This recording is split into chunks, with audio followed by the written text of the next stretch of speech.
all. Now we have to determine the moment of inertia of regular bodies. So we start with a thin rod. Here what we are going to do is we have to always define the rod. We have to tell about its mass. So here mass we have written as capital M and length of the rod is L. The first case which you are going to determine is about an axis Z prime. See here it is Z prime. So it is passing through the center of the rod and it is perpendicular to its length. So what we do is we start by defining the axis Z prime. It passes through the center O of the rod and it is perpendicular to the length. Now we consider a small element. Okay, this here I have show you in the red. Okay, it is having a length, a small length dy. Say this dy is a distance y away from the center of the rod. Now we have to calculate the mass of this small element dy. How do you calculate?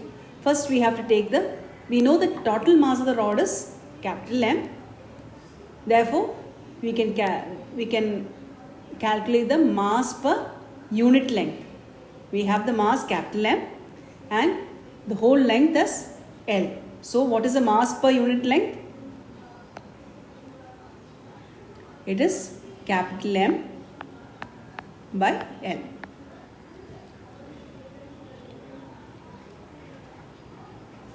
And we assume that the small length dy is at a distance y away from it. So I'll just fill up this. Let dy be a small element, small length, distant y away from the center. Therefore, mass of the small length dy we know mass per unit length is m by L. Let's put it as small m. Okay. Otherwise, always you have to write capital M by L.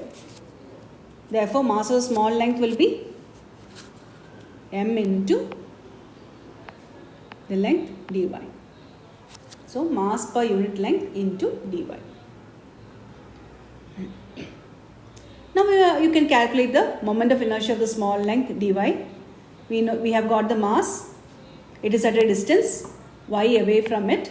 So, moment of inertia of a small length will be m dy mass into distance square y square. So, this is small length. Now, for the whole length, it will be, we have to integrate this from which point to which point. So, you can see that this is L by 2.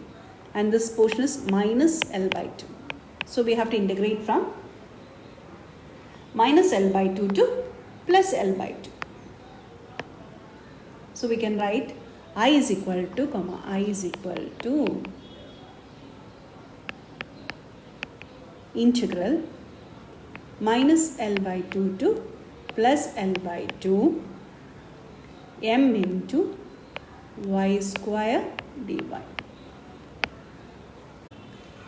This m is a constant, so you can put it outside and you have the integral minus L by 2 to L by 2 y square dy. This you can very well simplify as this minus integral minus L by 2 to L by 2. You can write it as integral. It is 2 into 0 to L by 2. Okay, 2 times. So this equation will be replaced by, I can replace it by m into integral 2 is multiplied here L by 2 to y by y square dy.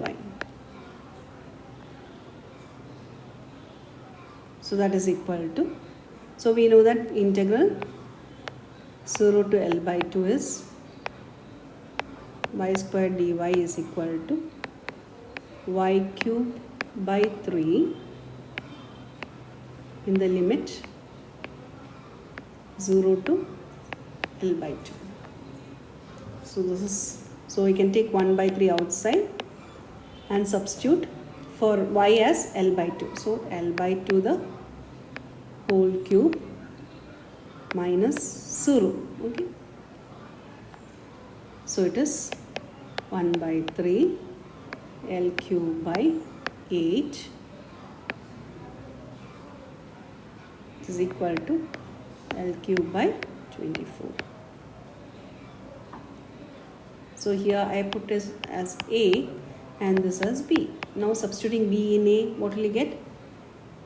Is equal to 2m into L cube by 24, or it is equal to m L cube by 12. Okay. But what is small m? Small m is given as capital M divided by small l. So this we can substitute here as this is equal to capital M L cube by 12. So capital M by L into L cube by 12. So that is equal to M L square by 12. So this is the moment of inertia about an axis passing through its center and perpendicular to its length of a thin rod. So I'll just mark it as D. Next we have to learn about the moment of inertia about an axis passing through one end. See this red line. Okay, I'm going to make it as, mark it as AB. Okay, so we have to find about this axis. So we start again with, let I prime be the moment of inertia about an axis passing through one end of the rod and perpendicular to its length. So here again we can see that AB is parallel to ZZ prime.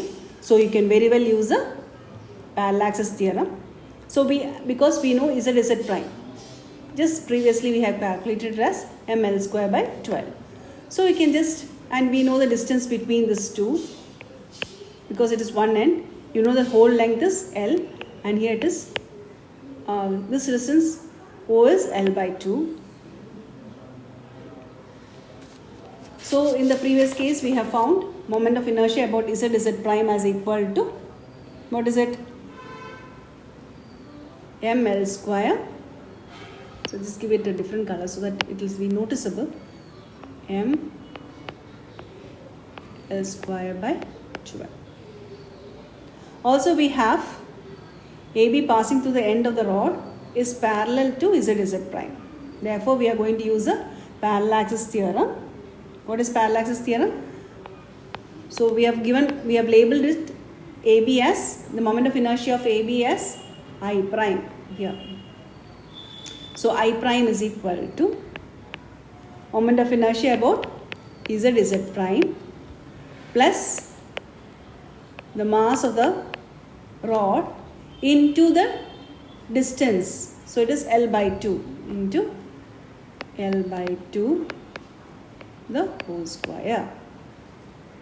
That's a parallel axis theorem. Now we substitute for IZZ prime, that is M L square by 12 plus M L square by 4. So that is equal to, so we can take the LCM as 12.